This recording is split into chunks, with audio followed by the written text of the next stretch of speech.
پوښتنه کوم چې دا یو صدر را روان دي څه تاثیرات لري؟ السلام علیکم ملګرو.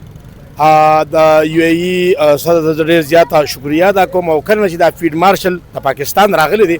نو د هر ملک باچا دی که وزیر دی که کبرا دی که هر ځای هغه د موږ د ملک ته را روان دي او دا یو ډېره خوشاین خبره ده چې یو داسې فیلډ مارشل راشي دا داسې یو تکړه نیک سړی راشي د پاکستان خویرخوا راشي نو همداسې بیا د ټولو ملکونو همدا صدران را روان دي استقبال راځي ځکه چې مطلب دا دی په دې ملک کې بیا چې دی نو یو خوشحالي راځي او یو خوال راځي ترقي جوړیږي نو پکار دی چې همداسې فیلډ مارشل راشي چې داسې د ملکونو یو کس دی زموږ د تجارت دا لکه تاسو ګړی تجارت څنګه خبرو کړه په معاشي توګه موږ مضبوطیږو خو د دې فیلډ مارشل راتګ سره چې کوم دی نو ملک بهترۍ طرف ته روان دي. بالکل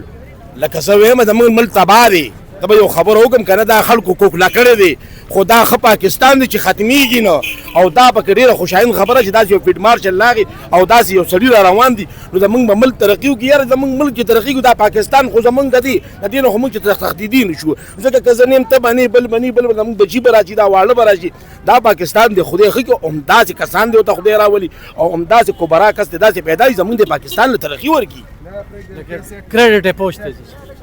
لکه ظاهر هم دا ده چې مطلب دا پاکستان په ترقۍ چې خو مطلب دا داسې خلک به راشي او زه همداسې یم چې خدای د همداسې کسان راولي لکه څنګه چې فیلډ مارشل راغی همداسې کسان د خدای پیدا کړي په دې وطن کې چې زموږ دا وطن ښکلی شي. زموږ نورو ملکونو سره تعلقات ښه شو